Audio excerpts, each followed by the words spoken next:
I got somebody walking into the lab this morning. When Team USA needed to make history, they called him. Yep, they did. Boop, boop, boop. When Paralympic athletes needed to break barriers, they called him. Yep. Boop. That's how they ring the phone here in Canada. Because he just doesn't coach performers. Nope. He engineers it. This morning, one of the OGs from Mornings in the Lab with Keith and Friends, I believe he was guest number 2. We have the man from Florida, the man with the flowing locks, Ford Dyke. What is shaking, Ford?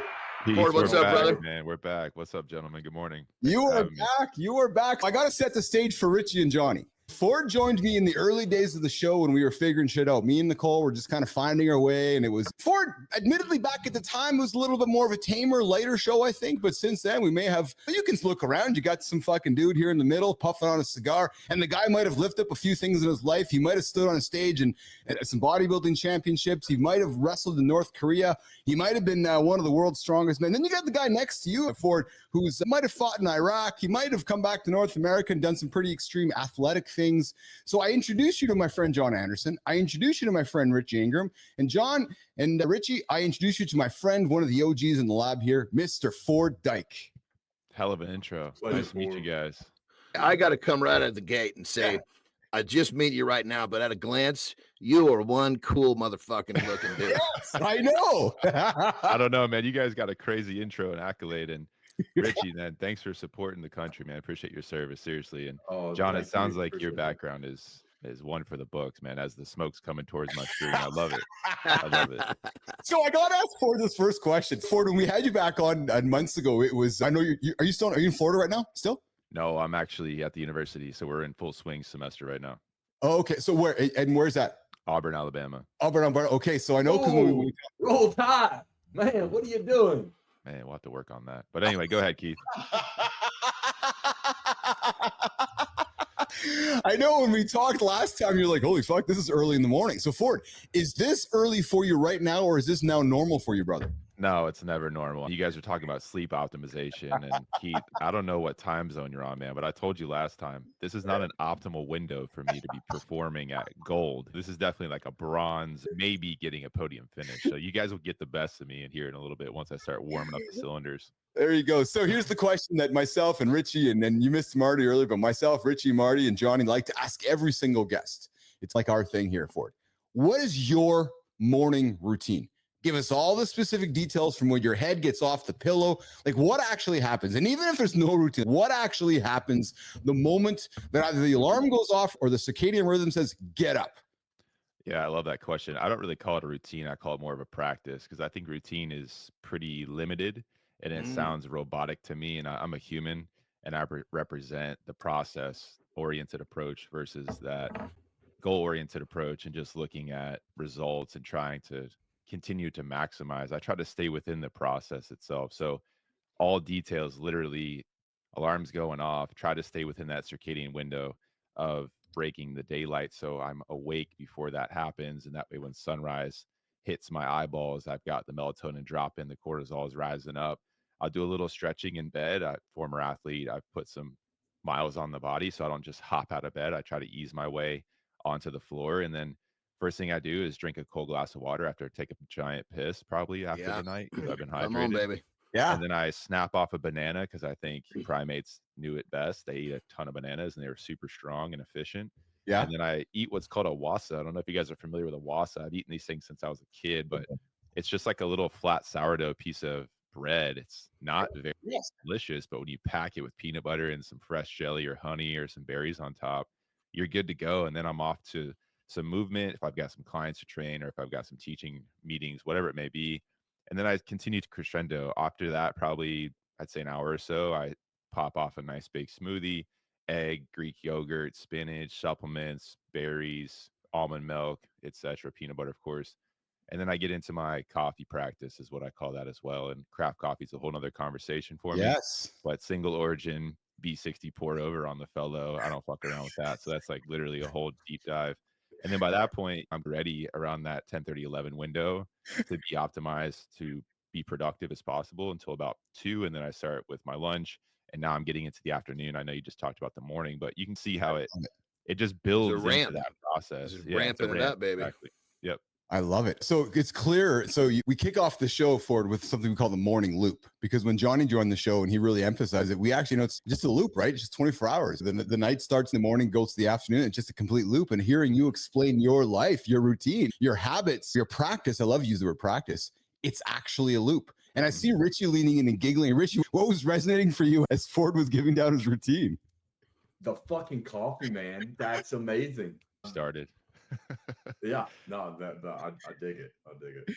I know, Johnny, you're a big coffee dude too. So there's something clearly in the coffee for performance. So Ford, is it something because it's like those who enjoy drinking wine or enjoy a cigar or cannabis, coffee is that same parameter, right? So in the morning we wake up, you can enjoy a nice cup of coffee. It sets the tone for the day. Do you use it for performance reasons, Ford, or is it I love the taste of it? Is it part of the practice, or what's the emphasis around coffee?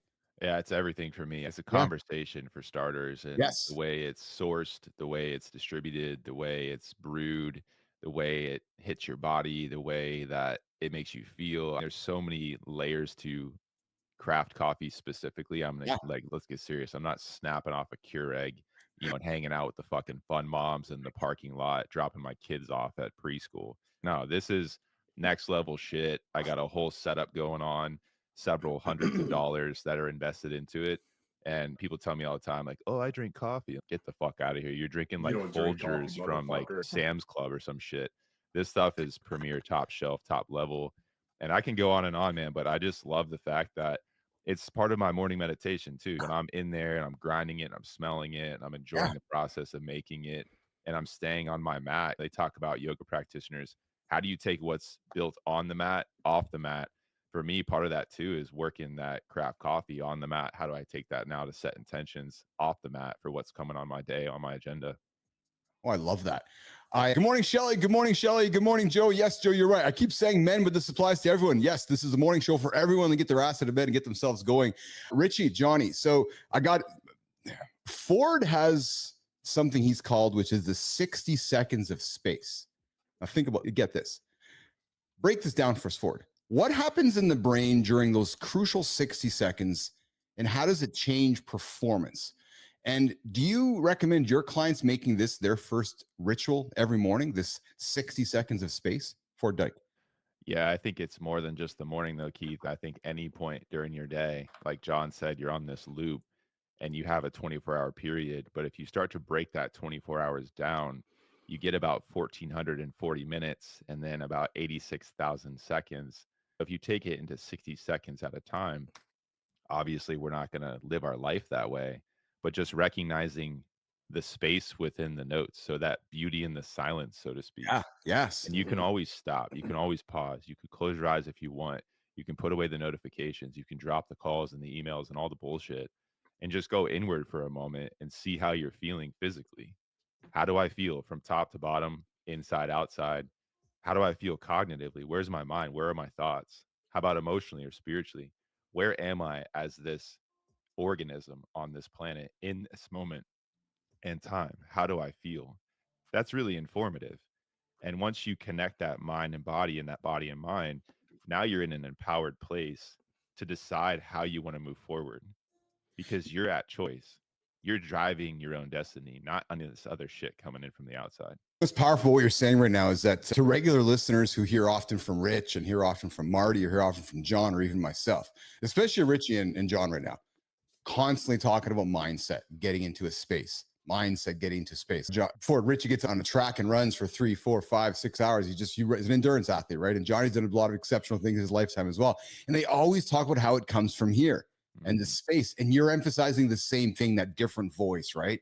Which I really love, because you come here, you're just repeating. There's no rocket science. Show up every single day, get into a space, repeat, right? Yeah, we're creatures of habit. As long as we have those habits built in, then we'll reach a form of excellence. But if not, and we don't appreciate the process, we lose sight of what's on the horizon, and then things get a little bit murky and cloudy. And then we get burned out and we realize where'd all the time go. And we're 72 and trying to buy a sports car and bang a chick with fake tits and try to repeat what we already passed. But it doesn't work like that. Oh, brother, I so agree with that. So that's why when I break it down to the loop, it's okay. You have your 24-hour loop. We all have our 24-hour loop.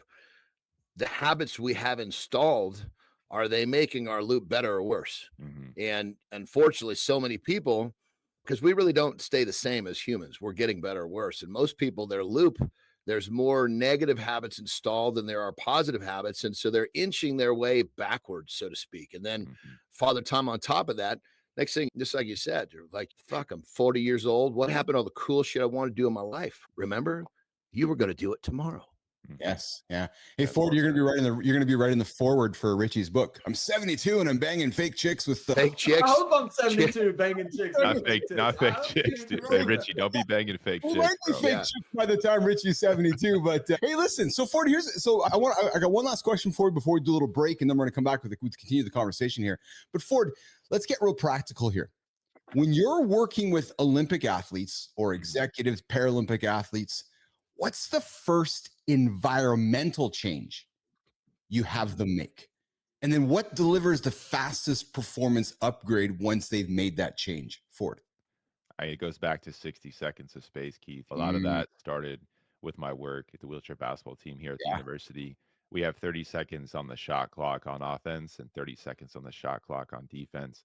So if you break Oh, this entire game down to its smallest parts, it's the offensive set of 30 seconds and the defensive set of 30 seconds. And collectively, obviously, it's not rocket science, it's 60 seconds. So that's really where that started. So when you talk about the environment has to get quiet, especially with elite level performers. So once I start to work with them, I try to be as quiet as possible and get them to be as quiet and still as possible because now all this information comes up. They may have a underlying lingering injury that they've been nursing or ignoring for a long time that's limiting their performance. But once you're quiet, once you're still, your body's not going to lie to you. Your body's going to tell you everything it needs and everything it wants. And you can pay close attention to that. So being as quiet as possible, as still as possible, and let information come to you and then decide how you want to approach the next step. Richie, I see you grinning, man. What do you want to say, brother? You're like this guy's speaking my language, isn't he? Yeah. Oh my God, man. Yeah, absolutely. But he's not only speaking my language, he's like a guru. I can't remember. I used a Calm app, so I'm not like, I don't study the practice a lot. But there was one article that I was reading about, and it's literally your body starts talking to you when you listen. And it's, hey, you have an ache in your lower back or whatever, dig into it and fucking just listen to it and let it talk to you. And man, I don't know. I think that's amazing because it seems so far out, but it's not if we just take the time to do it. We were just I talking about this wanna in do our more of segment the other day. Remember, Richie? We were trying to explain to the people about, listen, the body talks. Nobody's listening. right. You haven't been taught to listen. The body speaks a language. We just have never been taught to decode its language. The only language we know is, fuck, I'm starving, and God damn it, I ate too much. Yeah. That's about the extent of the average American's signals that they understand. That's why it's so helpful for our audience and for our return listeners to hear Ford saying the same thing. Because so many people come knock on your door, Johnny, going, I need the secret, man. What's the secret? And Richie, hey, what's your secret, Richie? There actually isn't one. We got the expert here. We got the guru here. Ford is like, no, there's no secret. Slow down for 60 seconds, create some space, right, Ford? Create space, have awareness, and then decide to move forward. But hey,